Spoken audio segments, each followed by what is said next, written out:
For everyone who just joined, I'm Kevin Delaney. I'm the co-founder and editor of Reset Work. It's a new organization. We're focused on transforming workplaces to be places where people thrive and where we ask hard questions about why we've been doing things the way we always have and try not to make the same mistakes that we've been making for decades. You may know us from our email newsletter, which is you can sign up for at resetwork.co. And we're expanding into other areas, including this event, which we're doing in partnership with Nomadic Learning, which is a digital leadership academy that transforms managers into leaders. And they're early pioneers of cohort-based digital learning, experts in teaching managers to think about emerging disciplines. And one of the exciting things is that we've co-created a course on hybrid work management that is now is shortly available, and we'll follow up with more details on people who are attending. It's a course for managers to follow, and will cover a lot of the best practices that we're going to cover in this session today. So today's discussion is focused on tips, frameworks, real examples for reimagining how employees can strategically use their time, place, and rituals for creative and productive workplaces. And I'm joined by two really great, amazing, impressive, smart people who I've gotten to know recently. The first one is Lynda Gratton. She's a professor of management practice at London Business School. She's founder of Future of Work consultancy, HSM. Lynda has written some of the most important pieces on hybrid work recently, and you might have seen them in Harvard Business Review, MIT Sloan. She also leads the Future of Work Research Consortium, where she convenes business leaders and has a pulse on what people are doing through that as well. Hi, Lynda. Thank you for joining us. Hello, Kevin. And we also, as some of you met, we're joined by Ashok Krish. He's not only the author of a new book on the science of Indian cooking, but he is the global head of digital workplace practice at Tata Consultancy Services. And in that role, he helps large organizations reimagine the future of work for their employees, working at the intersection of design, tech, and behavioral science. So we have an expert researcher and a practitioner and operator, and we're going to see whether they agree or not.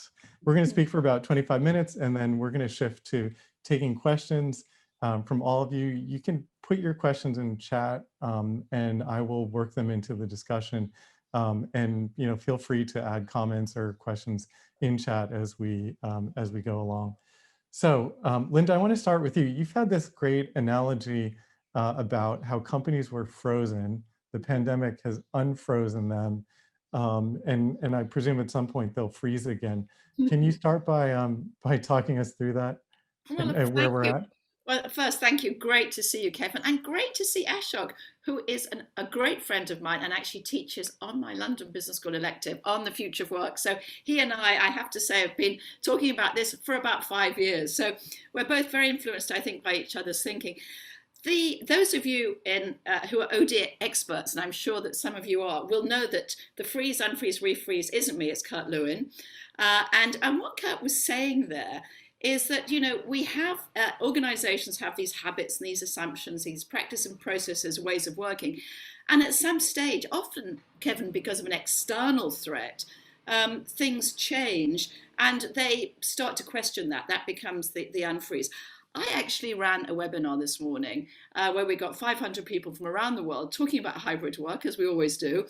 And I asked them that question, where are you on the freeze, unfreeze, refreeze? Less than 40% said they were anywhere near refreezing, and lots of them said that they were still in transitions, experimenting, trying out new identities. Everything we know, by the way, about changing identities.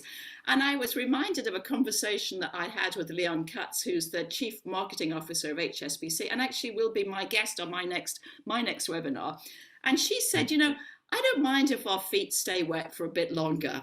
And I think that that's the spirit of it, really. Just let's make sure that we stay wet a little bit longer. So we're in the slush phase, I think, as you've called it. Way in the slush, yeah. I want to pull Ashok in, but how often do these sort of unfreezings happen? Is this it seems to me that's a pretty exceptional opportunity for widespread change. Yeah. I mean, Kevin, I've been teaching at London Business School for 35 years. Obviously, I started as a child. I was an infant. I was an infant professor. And honestly, I've seen nothing like it. I mean, as you know, I promised everyone I was not going to write another book, but I am. It's called The Redesigning of Work. It's going to be out next May. And the reason I've written it is, honestly, I've seen nothing like it. I used to talk about the future of work and everyone went, oh yes, wow, that's really interesting. Yeah. Now, every time you read the New York Times, you know this, the Wall Street Journal, the Financial Times, all CEOs want to talk about is the future of work. It's the moment to do stuff. Yeah, that's great.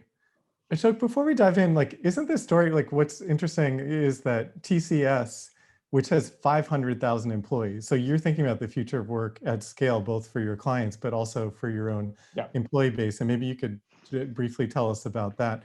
But Indian IT kind of sector more broadly, it's like kind of interesting, but it's a story that goes back several decades, and the story of people not working together in proximity and using technology. And so in some ways you're starting at a place of familiarity with a lot of the things that people have just encountered over the last year. That is true. So if you look at Indian IT, I think in the 70s when this entire thing started, the hardest thing that we had to convince someone in the US was that, let us, do your work for you, tens of thousands of miles away, with nothing more than a sort of like a very low bandwidth mainframe connection, sort of, and so on, right? Highly expensive mainframe, remote connectivity and so on. But what is different though, is that model all the way till the pandemic hit, to be fair, was fundamentally about still distributed but still co-located, right? So all you had was two or maybe more than two large nodes. So what ended up happening was that you had specialized people who had to do the actual remote hybrid sort of work. That was a very, very specialized small role that a tiny number of people that undertook. The vast majority still largely collaborated with someone they saw face to face. That was always the preferred model, almost always, right? So the real big switch, if you will, happened essentially now that it had to become entirely distributed.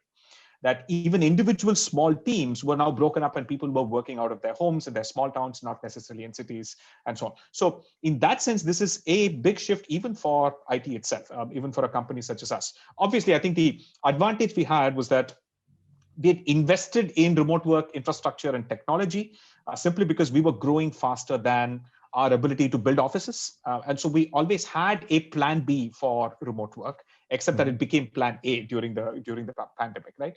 But the other thing that one opinion I hold is the fact that this is not so much a technology shift at all.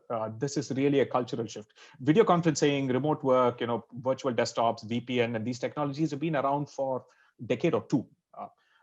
So in some sense, the single biggest change here is one of things like, what is the very definition of work? Is it about presenteeism? Is it about outcomes? What is the definition of an employee, right? We will see those kinds of changes happening. What's the definition of employment in the sense of, is it tied to a location now? Is there a head office? Is there, so will you hire only in the large city, or can you just hire anyone anywhere, right? So changes the definition of talent and so on. I think that's the exciting journey that we're on. And particularly when we think about the fact that we're actually saying that by 2025, not more than 25% of our workforce will need to spend, our workforce won't need to spend more than 25% of their time in a physical office on average by about 2025. So that's the TCS for its own staff. Your program is that by 2025, your workforce won't need to spend more than 25% of their time, yes, in the office. Lynda, I want to come to you in a second about this question of rituals and what the rituals of hybrid work arrangements should be. But Ashok, when you think about that 25%, I guess, how did you come up with that number, and what in that 25% of their time do you expect people to be doing when they're actually in their office?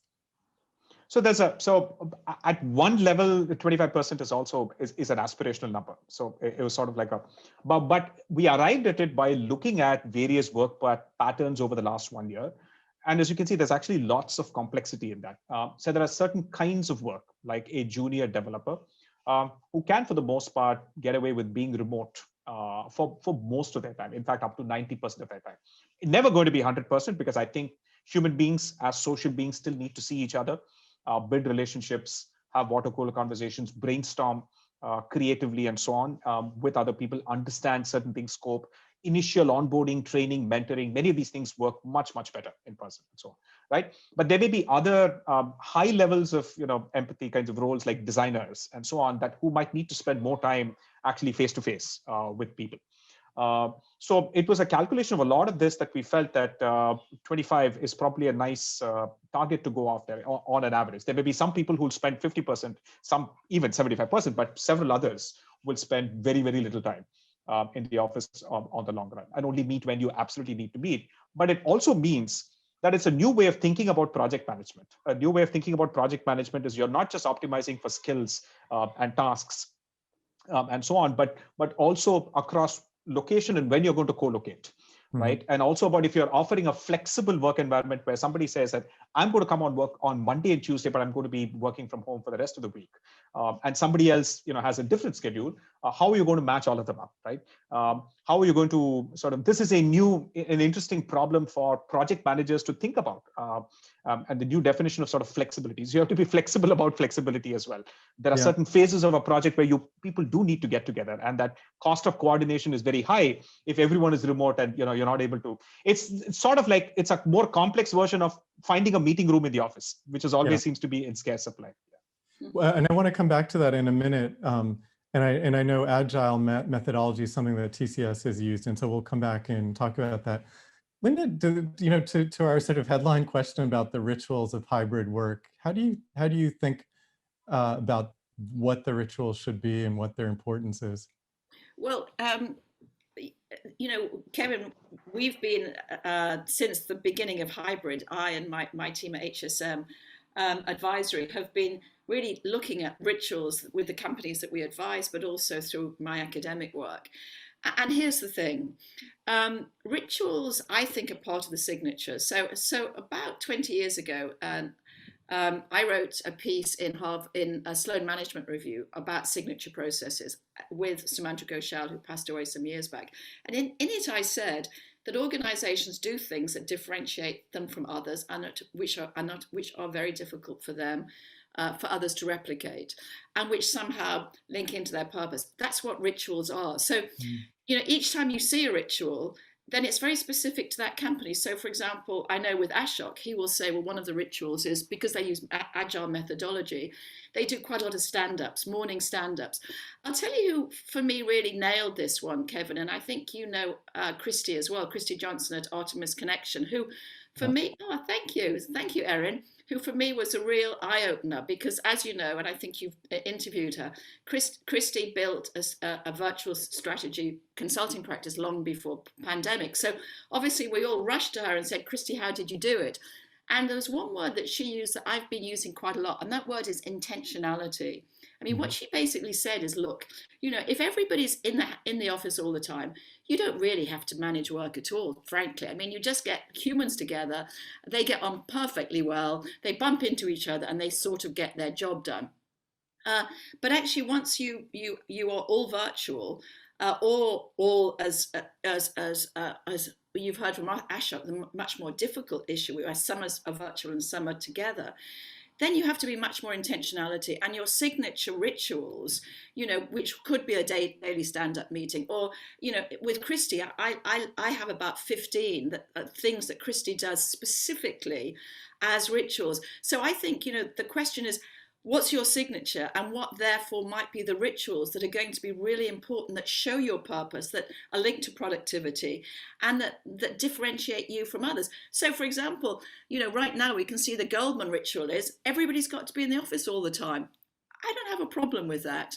They're being very clear about it. That means they're fishing in a pretty small pool of people who are very talented and don't want any flexibility. But frankly, there's enough of them around. And they'll build their own rituals. And I think that as long as we use this period as a process of differentiation, I'm expecting, Kevin, a lot of variety. I think you and I are going to be excited for the next few years, just watching what the hell is going to come out of all of this. Yeah, and I think that what will emerge from this, I think, as you and I have talked about before, is a possibility that you have companies that actually are defined not just by their sector, but actually defined by how they, to Ashok's point, how they actually define work. So is work something, in the case of Goldman Sachs, which is among the companies that has wanted workers to be sitting in their chair in the office, workers looking at these places to work will have the possibility of thinking about whether they want to work in finance, whether they want to work for a bank, whether they want to work for a company where they have to sit in the office every day. And so, as you say, some high performing, talented people will make the choice to do that, which is really compelling. And in terms of rituals, you mentioned Christy at Artemis, and onboarding is among the practices where she's particularly strong in figuring that out. And I think Erin has shared the link to our conversation that you had highlighted that, and that's really was super valuable. Ashok, Lynda referred to, and I had mentioned this earlier, the way in which the Agile methodology is one of the rituals of TCS, which you've been able to transition to a hybrid context. Can you talk about the strengths of that and how that actually works? So if you look at the history of Agile, not just at TCS, globally, right?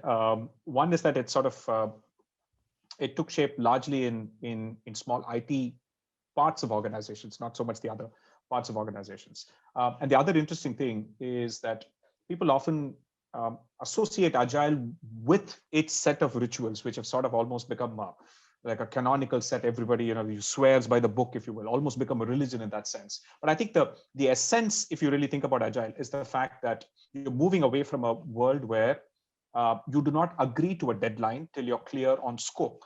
This can apply to any process in any industry. To a world where deadlines are sacrosanct, you can keep negotiating scope till you get to a minimum viable product that you can deliver on that deadline. Now, yeah. This, in some sense, this is the bigger cultural change. It's not, all of these are tools that allow you to constantly renegotiate scope. So that's the one thing, right? So for us, I think the cultural change was to first get this into people's heads that no, deadlines, we agree to a delivery on, say, this date. You keep renegotiating scope till you deliver the absolute most high priority things. So it's that way it is. But I think historically, the challenge was that our customers would believe that you can only do Agile by getting people into a room. It has to be co-located, especially if you have to work with customers. We all have to brainstorm. We have to negotiate scope all the time on a daily basis. And simply doing this in a remote way will not work. For many years, the idea was that if you want to do traditional waterfall ways of working, I can divide work in such a way. I can do on-site, I can do offshore, I can divide work. So neither of them have to meet at all. And then I can do this in the traditional way. But Agile requires you to be co-located. And I think the single biggest change that we made over the last 4 or 5 years, thankfully before the pandemic, is the fact that you had to do location independent Agile. That doesn't mean that you will do all projects in a distributed manner. It means that depending on the kind of work and how you choose to split and divide a large piece of work into small pieces, in what industry and so on, and depending on the other circumstances like who knows the product knowledge, who knows different rules, regulations and those kinds of things and so on, the availability of technology, the standardization of tools and so on, you could go from completely being co-located for certain very complicated things to being completely distributed in areas where you could. I'll give you a very simple example. Let's take a retail organization, a retail company, right?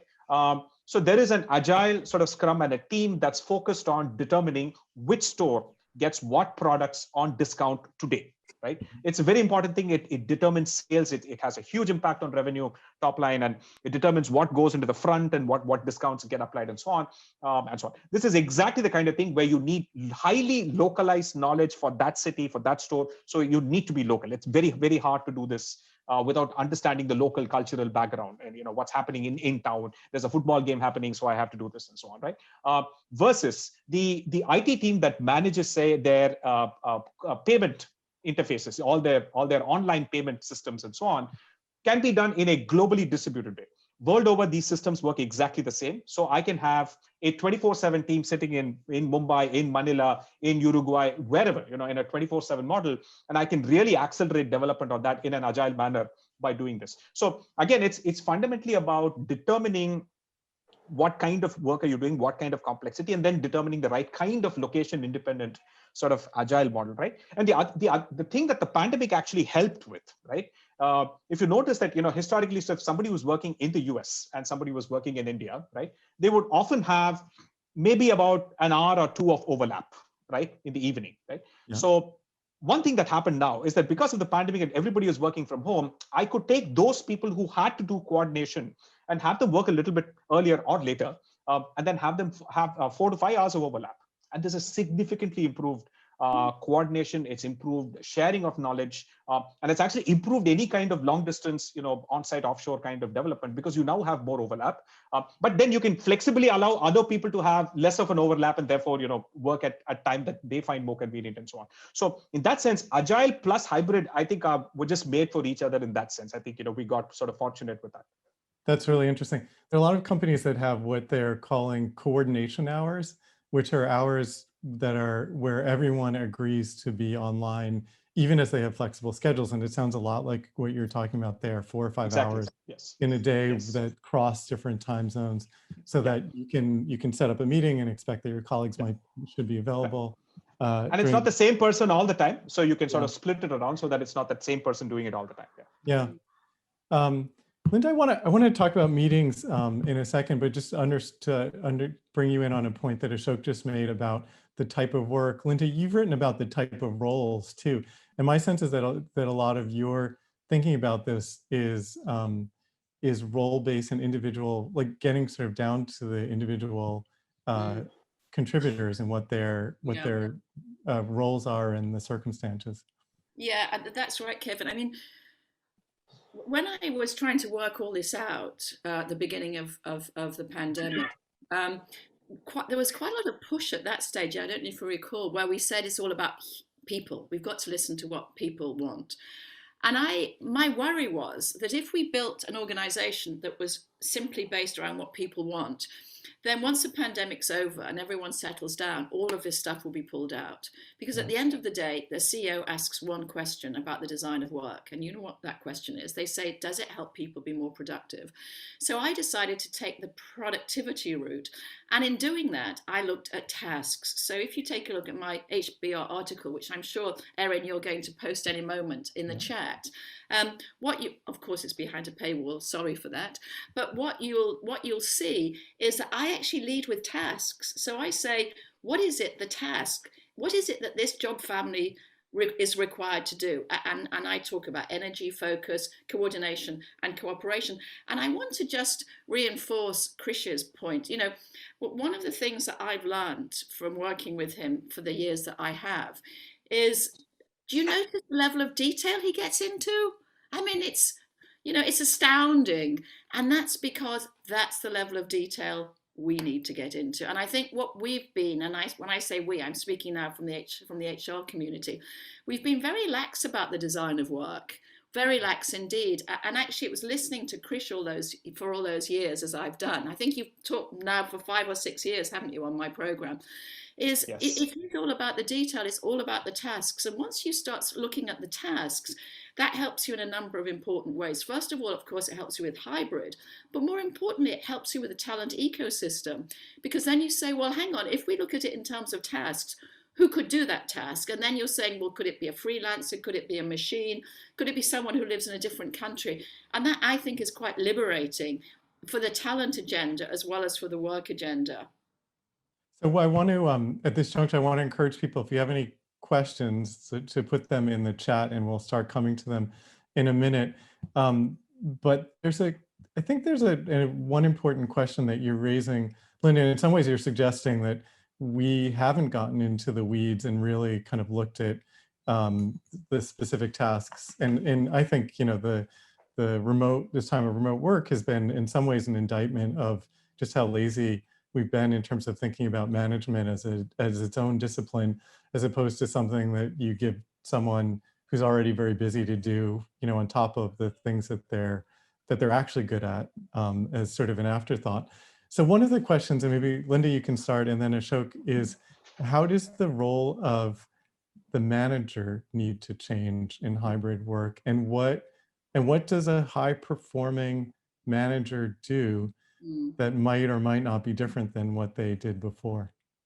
Well, Kevin, I thought about 6 months ago, about 8 months ago, I thought that was the biggest question because, I thought, again, and I love your point about lazy thinking. I think we've been very lazy about the role of the manager. We've basically said managers, oh, do you mean that's the frozen level in the middle, the bit that we can't do anything with, the people that stop anything from happening?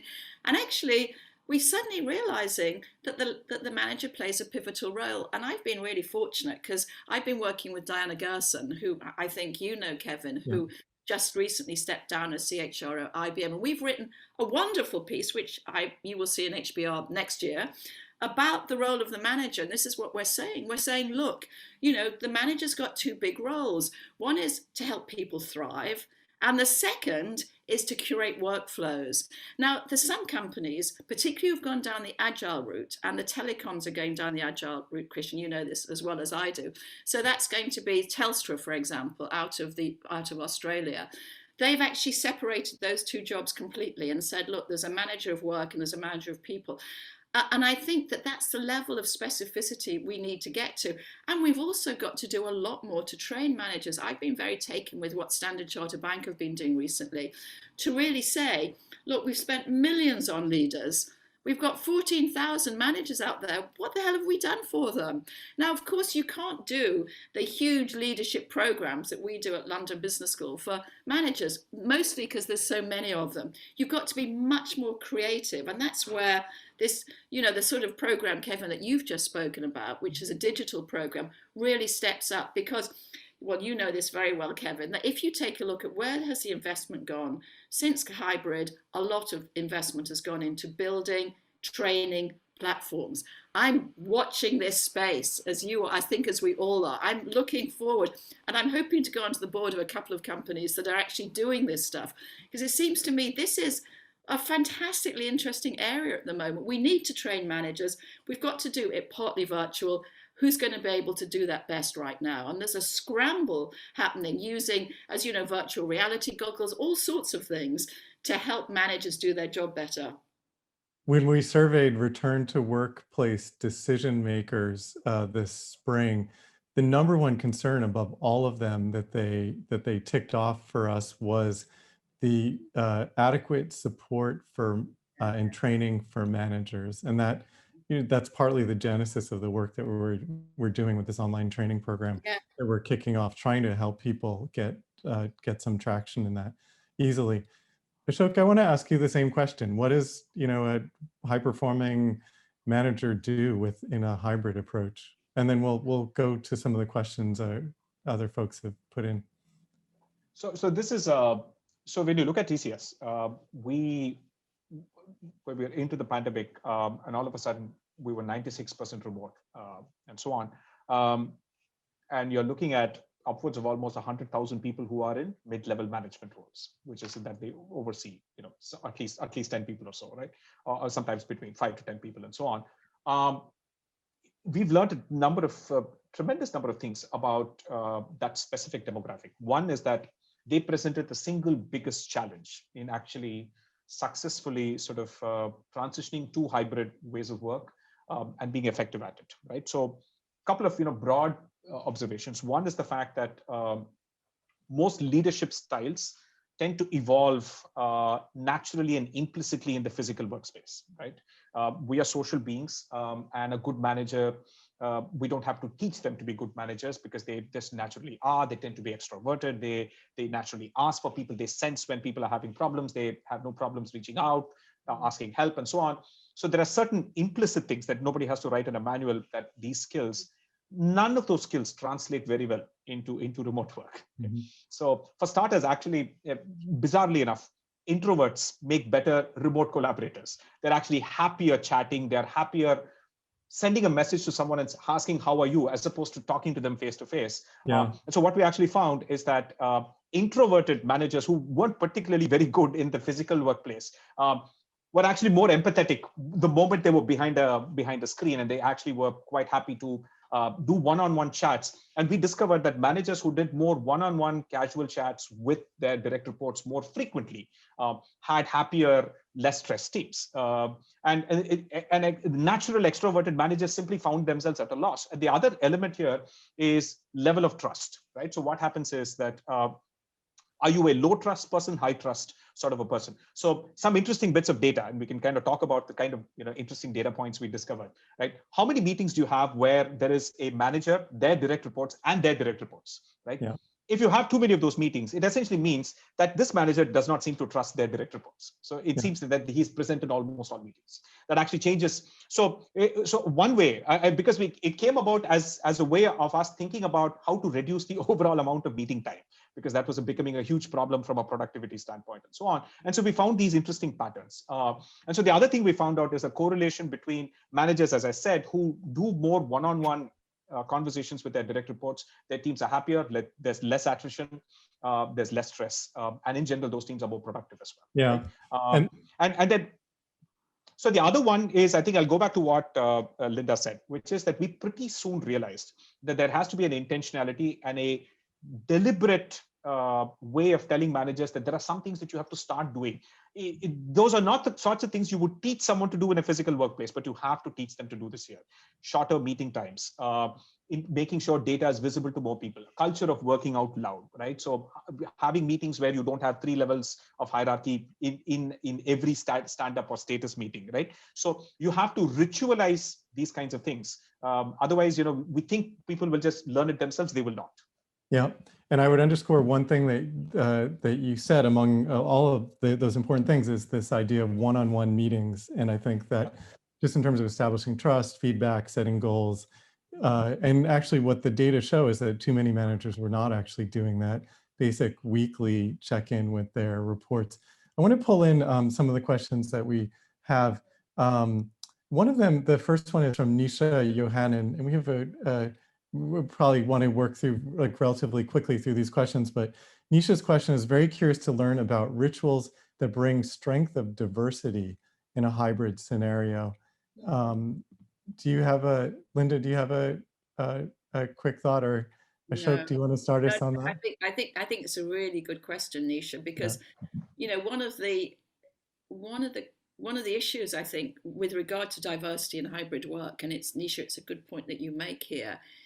And this is something that's we've noticed when we've been doing webinars and surveys and so on, is people are worried that this is going to lead to less diversity, that actually, those in the office are going to be winning out, and anyone who's not in the office for whatever reason is going to be a loser. So, Nisha, I think your point's a really important one.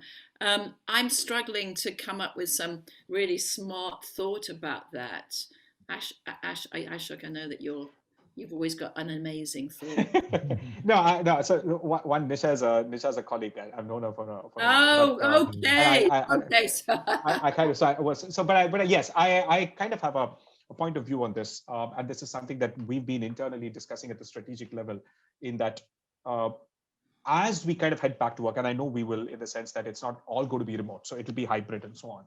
It's obvious that we want to keep the best of what we learned in remote work and translate it into the physical workplace, and somehow also get rid of as many of the institutional problems that in place workplaces had. Long commute times, low levels of diversity, because you had an urban bias. I mean, in fact, more than just an urban bias, but you had to be in London or San Francisco or Bangalore or Chennai to be able to work in a company such as ours and so on. So one is that the fact that we're working remotely and hiring remotely essentially now means that we now have, we hired about, say, 20,000 people last year, all of whom are working from wherever they are in their small towns, right? This essentially has meant that there is definitely a larger talent pool that we're going to have access to. And as long as we can run remote teams successfully, we can increase the intentionality of sort of improving diversity and inclusion at the team level, as opposed to at an organizational sort of, abstract goal level. Because we know for a fact that now these managers have experienced that diverse teams work better. In that it doesn't matter, right? So the fact that we have more flexible work means that we hire more women. We hired more women this year than we did men. it also means that you're going to have fewer women sort of having to take breaks from their career, for family and so on, which means if they can work flexibly, if it's not a 9 to 6 thing, I can figure out a way of defining work that works for me for a longer period of my life, regardless of what other family commitments I have, and so on. So, and I can go beyond the urban-rural divide. I can go across countries' boundaries and so on. So therefore, I think there's an opportunity, and I don't think we're there yet. We'll have to institutionalize some mechanisms to get managers to understand the value of diversity and be able to apply that at the team level, because that's when things will truly change. Great. So I want to see if we can get to at least 2 or 3 more questions in the next few minutes. Here's one from Vivek Das. How important is people analytics in the new hybrid world? Well, I know that, I'll jump in first, and I just can see that it's absolutely crucial. And again, I think it's your point, Kevin, about lazy management. We just didn't collect enough data. And, it's very interesting. I can see Ramesh's point later on, which says, well, hang on, isn't it easier for us all to get back into the office? And you can see that already. There was a very good piece in the FT this morning about the CEO of Morgan Stanley, I think, saying everyone's got to get back. What for me was more interesting was the FT comments, and which by within an hour there were 350. And what the points, people actually don't know whether it's better to work from home or work in the office, and I think we should know that.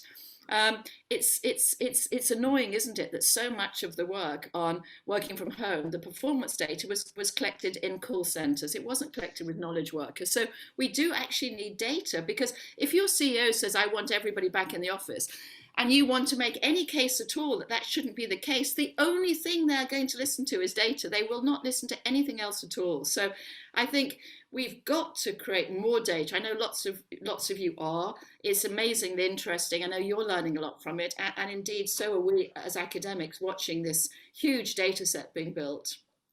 Yeah. So Ashok, I'm going to go to the next question just so we can keep going through. This one's from Dagnall Folger. Is the slush phase a rare phase change opportunity for prototyping different forms of hybrid work? Are enough companies doing this at the moment? And when we refreeze, will the door close on prototyping rituals on successful back to work? Ashok, maybe you take this and reflect on the work that you're doing with other companies as well.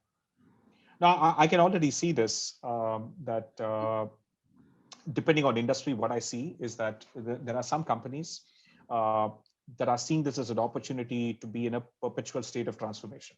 And that I think, but to be honest, it's not a lot of companies, and I don't see this in all industries. Definitely not in the the banking, financial services, and so on. I see it a lot more in some of the more challenged industries, manufacturing, consumer goods, retail, that have struggled and had problems during the pandemic. They're the ones who were kind of saying that this is an opportunity for us to permanently change the rule book, if you will, or actually print a thinner rule book and keep a lot more stuff dynamic.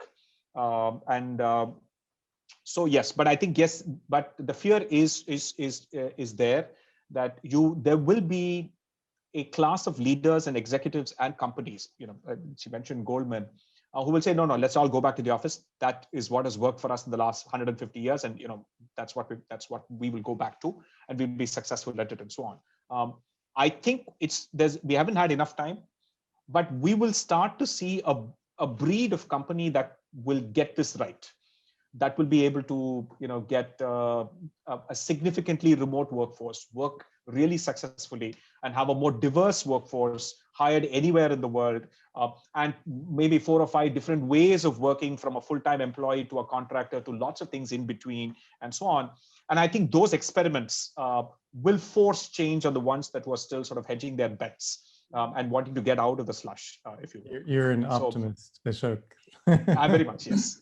That's great. Lynda, we're just at time, but there's one question that maybe you could briefly respond to. It's from Adam Bai, and it's about co-location has always been justified through as being something that fosters innovation through contingent and relatively unplanned encounters between employees across teams.